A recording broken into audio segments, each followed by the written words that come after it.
ಎಲ್ಲರಿಗೂ ನಮಸ್ಕಾರ. ಪೂರ್ಣಿಮಾ ಕಿಶೋರ್ ಯೂಟ್ಯೂಬ್ ಚಾನಲ್ಗೆ ಸ್ವಾಗತ. ಮೊದಲನೇ ಬಾರಿ ನಮ್ಮ ವಿಡಿಯೋನ ನೋಡ್ತಾ ಇದ್ದರೆ ಪ್ಲೀಸ್ ಸಬ್ಸ್ಕ್ರೈಬ್.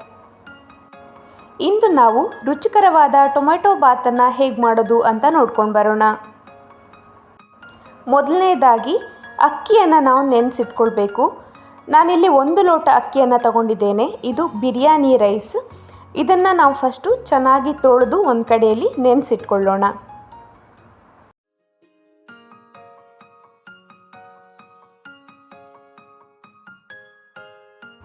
ಈಗ ಟೊಮೆಟೊ ಬಾತ್ಗೆ ಏನೆಲ್ಲ ಬೇಕು ಅದನ್ನು ಒಂದೊಂದಾಗಿ ರೆಡಿ ಮಾಡಿ ಇಟ್ಕೊಳ್ಳೋಣ.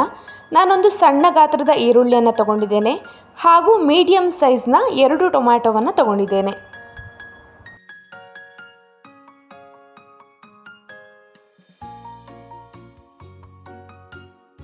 ಇಲ್ಲಿ ನಾನು ಏನು 2 ಟೊಮ್ಯಾಟೊವನ್ನು ತಗೊಂಡಿದ್ದೇನೆ ಅದರಲ್ಲಿ 1.5 ಟೊಮ್ಯಾಟೊವನ್ನು ಈಗಾಗಲೇ ಕಟ್ ಮಾಡಿ ಇಟ್ಕೊಂಡಿದ್ದೇನೆ. ಹಾಗೆ ಅರ್ಧ ಟೊಮ್ಯಾಟೊವನ್ನು ನಾನು ಮಿಕ್ಸಿಗೆ ಹಾಕಿ ನುಣ್ಣಗೆ ರುಬ್ಕೊಳ್ತಿದ್ದೇನೆ.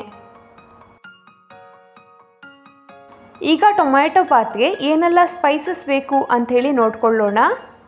ನಾನಿಲ್ಲಿ 2 ಚಕ್ಕೆ ಹಾಗೆ 1 ಪಲಾವ್ ಎಲೆ ಹಾಗೆ 1 ಚಕ್ರ ಮೊಗ್ಗು ತಗೊಂಡಿದ್ದೇನೆ. ಹಾಗೆ 2 ಲವಂಗ ಮತ್ತು 2 ಏಲಕ್ಕಿ ಮತ್ತು ಒಂದು ಸ್ವಲ್ಪ ಸೋಂಪು ಮತ್ತು ಒಂದು ಸ್ವಲ್ಪ ಜೀರಿಗೆ. ನಾನು ಯಾವುದೇ ಶುಂಠಿ ಬೆಳ್ಳುಳ್ಳಿ ಪೇಸ್ಟನ್ನು ಅಂಗಡಿಯಿಂದ ತರೋದಿಲ್ಲ, ಮನೆಯಲ್ಲೇ ಮಾಡ್ಕೊಳ್ತೇನೆ. ಇದು ನಮಗೆ ಆರೋಗ್ಯಕ್ಕೂ ಕೂಡ ಒಳ್ಳೆಯದು. ಹಾಗಾಗಿ ನೀವು ಕೂಡ ಅಂಗಡಿಯಿಂದ ತರೋದಕ್ಕಿಂತ ಆದಷ್ಟು ಮನೆಯಲ್ಲೇ ಮಾಡ್ಕೊಳ್ಳಿಕ್ಕೆ ಟ್ರೈ ಮಾಡಿ.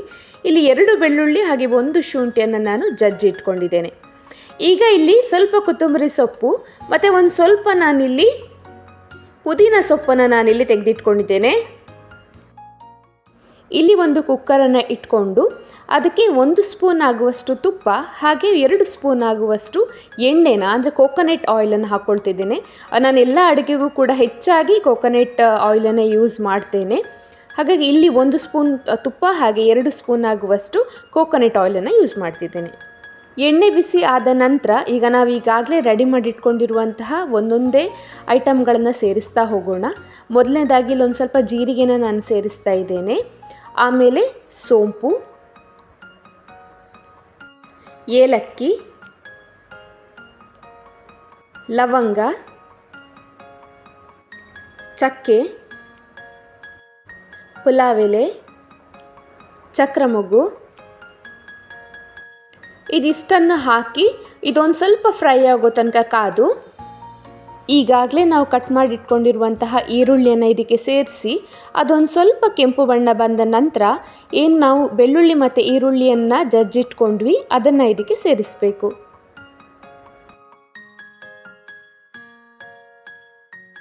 ನಂತರ ನಾವು ರುಬ್ಬಿಟ್ಕೊಂಡಿರುವಂತಹ ಟೊಮ್ಯಾಟೊವನ್ನು ಇದಕ್ಕೆ ಸೇರಿಸಿ ಸರಿಯಾಗಿ ಮಿಕ್ಸ್ ಮಾಡಿ ನಂತರ ಓವರ್ ನೈಟ್ ನೆನೆಸಿಟ್ಟಂತಹ ಬಟಾಣಿಯನ್ನು ಇದಕ್ಕೆ ಸೇರಿಸ್ಕೊಳ್ಬೇಕು. ಅದನ್ನ ಸ್ವಲ್ಪ ಫ್ರೈ ಮಾಡಿದ ಮೇಲೆ ನಾವೀಗಾಗಲೇ ಏನು ತೆಗೆದಿಟ್ಕೊಂಡಿದ್ದೇವೆ ಕೊತ್ತಂಬರಿ ಸೊಪ್ಪು ಹಾಗೆ ಪುದೀನ ಸೊಪ್ಪನ್ನು ಇದಕ್ಕೆ ಸೇರಿಸ್ಕೊಳ್ಳಿ. ಹಚ್ಚಿಟ್ಕೊಂಡಿರುವ ಟೊಮ್ಯಾಟೊವನ್ನು ಕೂಡ ಇದಕ್ಕೆ ಸೇರಿಸ್ಕೊಳ್ಳೋಣ. ರುಚಿಗೆ ತಕ್ಕಷ್ಟು ಉಪ್ಪು, 1/4 ಸ್ಪೂನಷ್ಟು ಅರಶಿನ, ಅರ್ಧ ಸ್ಪೂನ್ ಗರಂ ಮಸಾಲ, ಅರ್ಧ ಸ್ಪೂನ್ ಚಿಲ್ಲಿ ಪೌಡರ್. ನಾನು ಇಲ್ಲಿ ಖಾರದ ಪುಡಿಯನ್ನು ಸ್ವಲ್ಪ ಕಮ್ಮಿ ಯೂಸ್ ಮಾಡ್ತಾ ಇದ್ದೇನೆ. ನಿಮಗೆ ಖಾರ ಜಾಸ್ತಿ ಬೇಕಾದರೆ ನೀವು ಜಾಸ್ತಿ ಹಾಕ್ಕೊಳ್ಬಹುದು. ಹಾಕಿರುವ ಮಸಾಲೆಗಳೆಲ್ಲವೂ ಕೂಡ ಒಂದು ಸ್ವಲ್ಪ ಫ್ರೈ ಆಗಿದೆ ಅನ್ನುವಾಗ ನಾವಿಲ್ಲಿ ನೀರನ್ನು ಸೇರಿಸ್ಕೊಳ್ಬೇಕು. ನಾನೇನು ಈಗಾಗಲೇ ಅಕ್ಕಿಯನ್ನು ತಗೊಂಡೆ ಅದೇ ಗ್ಲಾಸಲ್ಲಿ ನಾನು ನೀರನ್ನು ತಗೊಳ್ತಾ ಇದ್ದೇನೆ. 1 ಗ್ಲಾಸಷ್ಟು ಅಕ್ಕಿಯನ್ನು ತಗೊಂಡಿದ್ದೇನೆ, ಅದಕ್ಕೆ 2 ಗ್ಲಾಸಷ್ಟು ನೀರನ್ನೀಗ ಹಾಕ್ತಿದ್ದೇನೆ.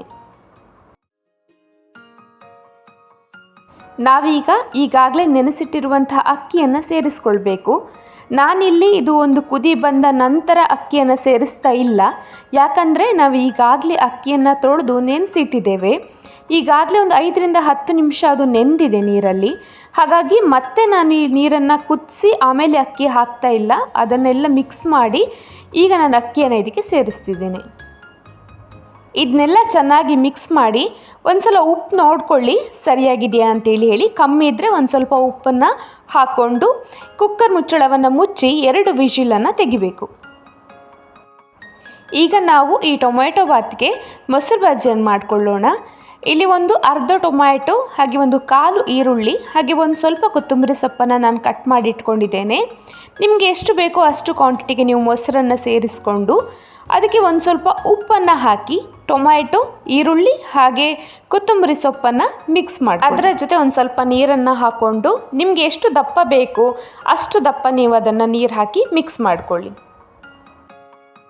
ಇನ್ನೊಂದು ಕಡೆಯಲ್ಲಿ ನಮ್ಮ ರುಚಿಕರವಾದಂತಹ ಟೊಮೆಟೊ ಬಾತ್ ರೆಡಿಯಾಗಿದೆ.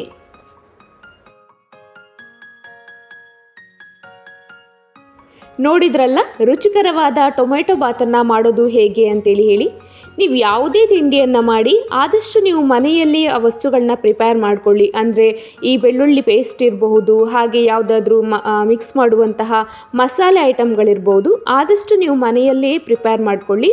ಇದು ನಮ್ಮ ಆರೋಗ್ಯಕ್ಕೂ ಕೂಡ ಒಳ್ಳೆಯದು. ನೋಡಿ, ಈಗ ನಮ್ಮ ಟೊಮೆಟೊ ಬಾತ್ ರೆಡಿಯಾಗಿದೆ. ಈ ವಿಡಿಯೋ ನಿಮಗೆ ಇಷ್ಟ ಆಗಿದ್ದರೆ ಸಬ್ಸ್ಕ್ರೈಬ್ ಮಾಡಿ ಹಾಗೆ ಲೈಕ್ ಮತ್ತು ಕಮೆಂಟನ್ನು ಮಾಡಿ. Thank you.